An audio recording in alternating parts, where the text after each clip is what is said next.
아직 키르기스탄 현지입니다. 키르기스탄 현지 생방송 여기 있습니다만 마음은 서울에 또 윤 대통령 탄핵 기각 또 영장 취소 석방 같은 마음입니다. 그렇습니다. 저도 이제 이번 주말이면은 다시 서울로 돌아가는데요. 계속 그 속보가 떠오르는 것을 보면서 오후에 너무나 중요한 이슈가 지금 발생해서 제가 생방송을 하게 됐습니다. 가장 큰 핵심 이슈 두 줄 정리. 윤석열 대통령 즉각 석방하라. 공수처장 내란 허위공문서 작성범으로 즉각 구속하라. 두 가지 핵심 키워드를 가지고 말씀드리겠습니다. 그리고 뒤에 이어서 거짓말장이 홍장원이 위증범으로 즉각 구속하라. 이것도 잠깐 다뤄보겠습니다. 지금 오늘 오후 서울 시간으로 오후 1시였죠. 윤석열 대통령 그 변호인단이 긴급 기자회견을 열고 공수처장과 공수처의 위법 부당한 구속영장 청구, 판사 쇼핑, 그 배경, 그 내용에 대해서 예전부터 제가 그 방송 등을 통해서 강하게 주장해 왔던 부분인데 이 부분이 드디어 5만 쪽이 넘는 수사 기록 속에서 그 내용이 나왔습니다. 오늘 오전에 사실 제가 페이스북에 관련돼서 글을 올렸었던 걸 보신 분들도 계실 겁니다. 그 제목이 바로 제가 그 윤석열 대통령에 대한 구속영장을 즉각 취소해야 되고 검찰은 즉시 공수처장 등을 허위공문서 작성 및 동행사죄로 구속하라라는 내용으로의 글을 써드렸습니다. 근데 오후에 아니나 다를까 그 윤석열 대통령 변호인단이 관련돼서 성명을 발표하고 이 부분에 대한 법리적인 부분을 조목조목 썼습니다. 그 이명과 그 뒤에 알려진 그 법리를 제가 조금 더 상세하게 좀 설명드리고자 지금 이 자리에 지금 그 좀 바쁜 와중에도 잠깐 빠져나와서 지금 그 생방송을 하게 된 것입니다. 그렇습니다. 실제로 지금 내용을 보면은 지난 12월 6일 날, 그러니까 12월 3일 날이 윤 대통령이 그 비상계엄을 선포했지 않습니까? 그로부터 3일 뒤인 12월 6일 공수처는 중앙지방법원에 압수수색 및 통신영장을 청구를 했는데 서울중앙지방법원이 이를 기각했습니다. 그리고 그렇게 하니까 4일 뒤인 12월 3일 날 중앙지법에 압수수색 영장을 청구를 했는데 그것도 기각됐습니다. 그러고 또 12월 20일 날 중앙지방법원에 윤석열 대통령에 대한 체포영장도 청구했는데 그 또한 기각했습니다. 그런데 이를 숨기고 공수처는 싹 해서 윤 대통령이 뭐 관저가 용산에 있네 이런 얘기를 하면서 서울 서부지방법원에 구속영장을 청구를 했고 체포영장을 청구를 했고 12월 30일 날 그 체포영장이 발부됐고 또 올해 1월 7일 날 2차 체포영장이 발부됐고 지난 1월 19일 날 서부지방법원에서 구속영장이 또한 발부됐었지 않습니까? 이처럼 그 공수처가 출범 4년 만에 처음으로 서울지방법원에 구속영장을 청구하는 이유가 뭘까요? 이 인간들 지금까지는 거기가 관저에 그 공수처법상 관할이 있었기 때문에 그렇게 청구를 했다라고 하고 있었고 그 부분에 대한 여러 가지 의혹이 있었기 때문에 사실 국민의힘의 주진우 의원이 이 부분에 대해서 서울중앙지방법원에 영장을 청구한 사실이 있는가 했을 때에 그런 적 없다라고 딱 잡아떼가지고 왔었습니다. 그런데 그 말이 새빨간 거짓말이란 것이 다 만천하에 드러난 겁니다. 말씀드렸듯이 그 서울중앙지방법원에 이자들이 세 번에 걸쳐서 윤 대통령에 대한 압수수색영장, 통신영장, 압수수색영장, 체포영장까지 각각 4번을 청구했다가 기각됐습니다. 그러한 사실을 생까고 무도하게 서부지방법원으로 싹 옮겨갔습니다. 아시다시피 공직수사처법에 따르면은 1심 관할은 서울중앙지방법원에 있다고 다 돼 있습니다. 그렇기 때문에 압수수색 영장이나 이런 모든 청구를 할 때는 서울중앙지방검찰청에 청구를 해서 서울중앙지방법원으로 구속영장이나 영장을 청구하고 기소를 하도록 해야 됩니다. 그럼에도 불구하고 이것을 고의적으로 면탈하고 지금 그 판사 쇼핑했던 건 아니겠습니까? 아시다시피 오동훈이 그 공수처장이 누굽니까? 판사 출신으로서 우리법 연구회 출신입니다. 그리고 서울중앙지방법원, 서울 서부지방법원, 그 당시에 서부지방법원 법원장이 정계선 아니었습니까? 그리고 서울지방법원에 체포영장을 발부했던 이순영, 또 체포영장 재발부했던 신한미, 그리고 또 구속영장을 발부했던 차은경, 모두 다 뭐다? 우리법 연구회 카르텔 소속이란 것 아니겠습니까? 저는 그런 강력한 추정을 합니다. 뭐냐? 이렇게 중앙지방법원에서 영장을 기각당하니까 판사 출신으로서 우리법 연구회의 멤버였던 오동훈이 서울 서부지방법원의 판사들한테 물밑 접촉을 했을 가능성, 전 그런 의혹 강하게 제기합니다. 그렇지 않고서야 어떻게 이렇게 갑자기 4번씩이나 영장을 청구했는데 그에 대한 어떤 보완을 해서 다시 중앙지방법원으로 가는 것이 아니고 전략을 바꿔서 완전히 지금까지 청구한 적도 없던 서울 서부지방법원으로 가겠습니까?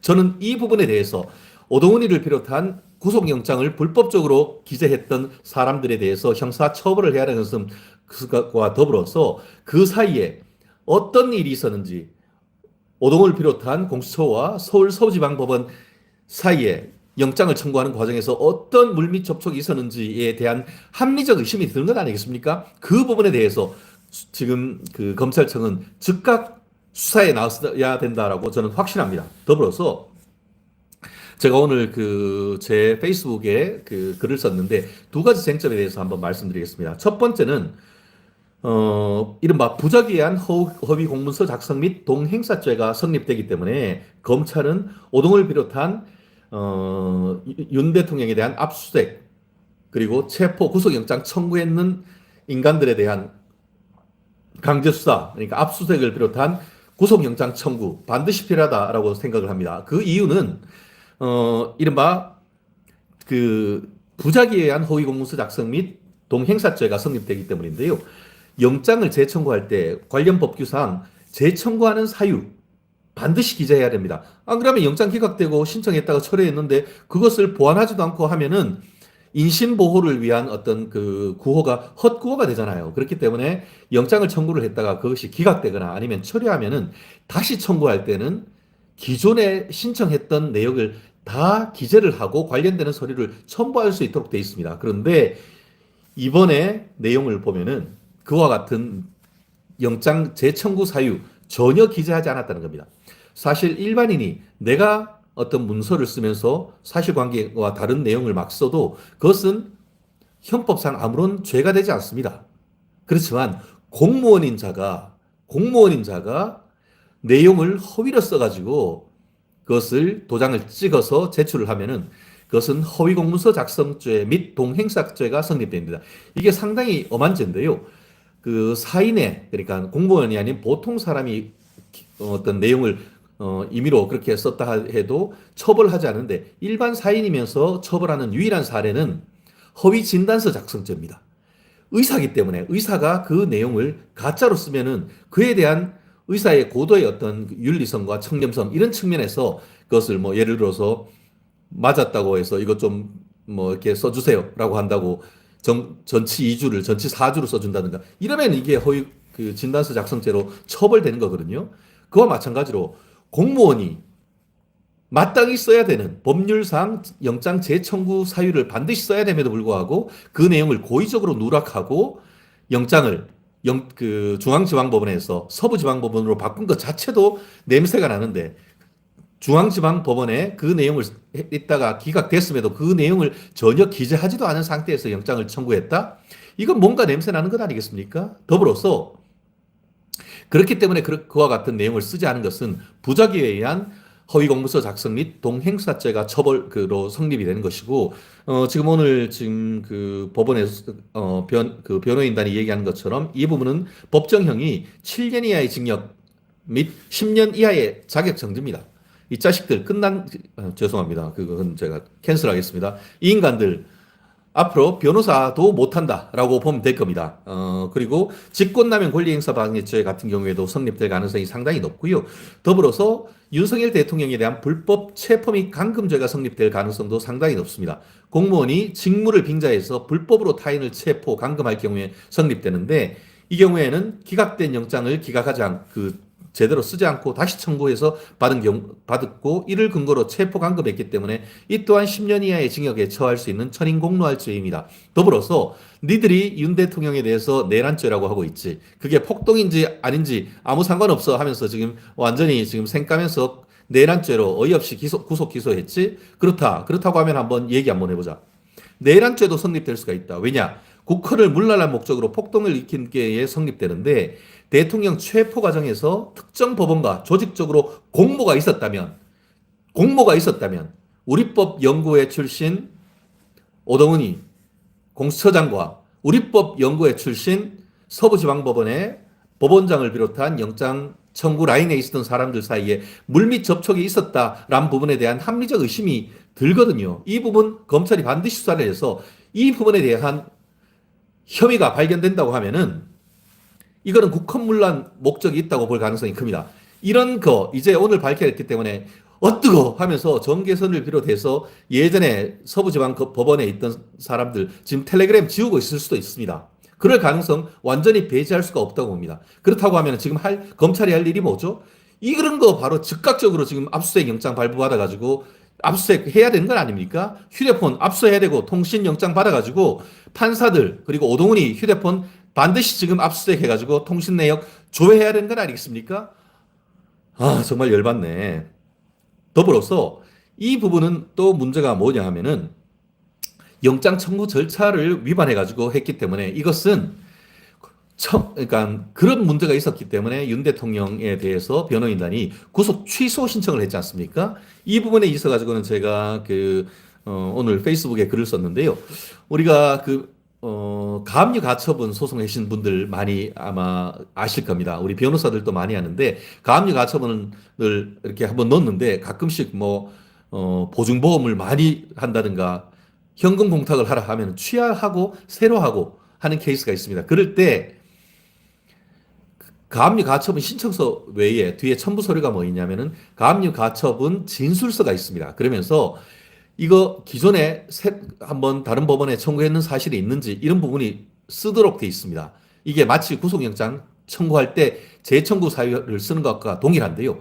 제일 밑에 그렇게 돼 있습니다. 그 내용을 잘못 기재하고 허위 기재할 경우에는 가압류 가처분이 취소될 수 있다라고 돼 있습니다.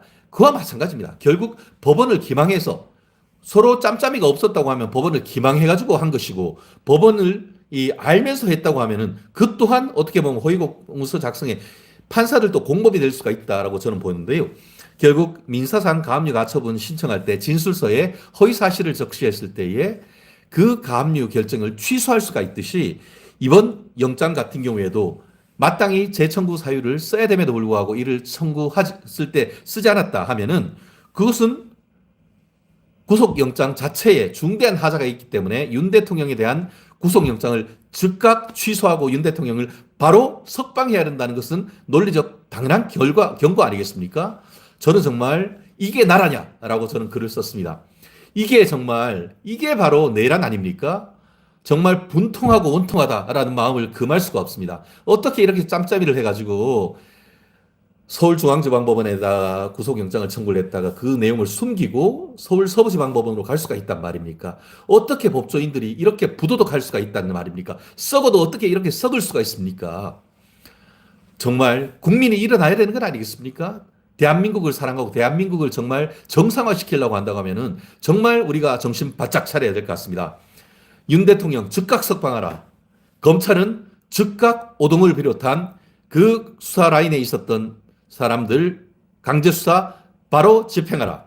좋아요, 댓글, 구독, 알림, 4종 선물 세트 최진영 TV의 사랑입니다.